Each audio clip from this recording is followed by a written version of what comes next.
पश्चिम बंगाल की मुख्यमंत्री ममता बनर्जी ने एक ऐसा बयान दिया है जिसको लेकर के अब विवाद खड़ा हो चुका है। दरअसल रैली में ममता बनर्जी ने पश्चिम बंगाल और हिंदुस्तान के संबंधों पर टिप्पणी की है, जिसके बाद बीजेपी जो है वो हमलावर हो रही है और सवाल पूछ रही है ममता बनर्जी से कि पश्चिम बंगाल क्या हिंदुस्तान से अलग है। रिपोर्ट दिखाते हैं।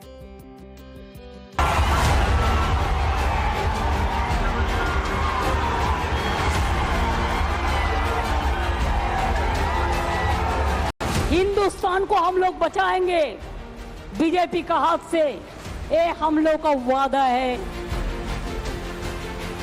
कि यूपी में जो खेल आपने दिखाया, अभी तो बीजेपी को रिजाइन करना चाहिए था, लेकिन उसको शर्म कम होता है। रैली शहीद दिवस की, लेकिन कोलकाता के इस रैली में ममता बनर्जी ने अखिलेश को जमकर शाबाशी दी, मोदी सरकार पर करारा प्रहार किया, तो वहीं बांग्लादेश पर दीदी का जमकर प्यार भी उमड़ा। लेकिन दीदी के इस बयान पर सबसे ज्यादा सियासी बवाल मच गया। बंगाल का साथ मैं चाहती हूँ हिंदुस्तान का रिलेशन अच्छा हो, अरे शुरुआत हुआ आपका लिए। ममता के इस बयान पर बीजेपी आक्रामक है।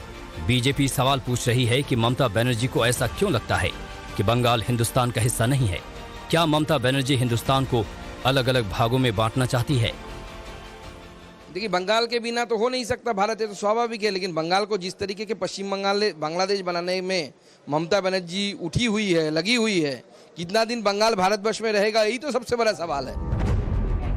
हिंसा में फंसे बांग्लादेशियों को शरण की पेशकश वाले ममता बनर्जी के बयान पर भी बीजेपी भड़की हुई है। दरअसल बांग्लादेश में पिछले कई दिनों से कोटा विरोध प्रदर्शनों के दौरान हिंसा हो रही है, जिसमें करीब 150 लोगों की मौत हो चुकी है। इसको लेकर बंगाल की मुख्यमंत्री ममता बनर्जी ने कहा है कि अगर कोई हिंसा प्रभावित देश से बंगाल का दरवाजा खटखटाने आएगा तो उसे शरण दी जाएगी। ममता ने कहा, मैं बांग्लादेश के बारे में बात नहीं कर सकती क्योंकि एक अलग देश है, जो कहना है वो भारत सरकार कहेगी, लेकिन मैं इतना कह सकती हूँ कि अगर असहाय लोग बंगाल का दरवाजा खटखटाएंगे तो हम उन्हें आश्रय जरूर देंगे, क्योंकि संयुक्त राष्ट्र का एक प्रस्ताव है, अगर कोई शरणार्थी है तो आसपास का इलाका उन्हें आश्रय देगा। ममता बनर्जी के इस बयान के बाद सियासी भूचाल आ गया। बांग्लादेशियों को शरण देने की बात पर बीजेपी भड़क गई। बीजेपी ने इसे चुनाव जीतने के लिए इंडिया गठबंधन की नापाक योजना बता दिया। पश्चिम बंगाल के लिए बीजेपी के सह प्रभारी अमित मालवीय ने ममता बनर्जी की टिप्पणी पर तीखी प्रतिक्रिया देते हुए एक्स पर एक पोस्ट में लिखा, ममता बनर्जी को भारत में किसी का भी स्वागत करने का अधिकार किसने दिया? आव्रजन और नागरिकता विशेष रूप से केंद्र के अधिकार क्षेत्र में है, राज्यों का कोई अधिकार क्षेत्र नहीं है। बीजेपी नेता ने आरोप लगाया कि ये बंगाल से झारखंड तक अवैध बांग्लादेशियों को बसाने के लिए इंडी अलायंस की नापाक योजना का हिस्सा है, ताकि वो चुनाव जीत सकें। सब जानते हैं, अब हिंदुओं को मानना चाहती है तृणमूल कांग्रेस, तो हिंदुओं को लड़ना पड़ेगा, बीजेपी भी लड़ेगी हिंदुओं के साथ में।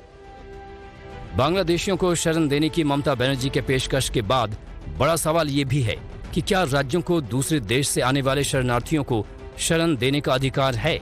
इस सवाल के जवाब में केंद्र सरकार से जुड़े सूत्रों ने कहा कि राज्य प्रशासन को इस मुद्दे पर हस्तक्षेप करने का कोई अधिकार नहीं है। ये मामला केंद्र सरकार के अधीन आता है।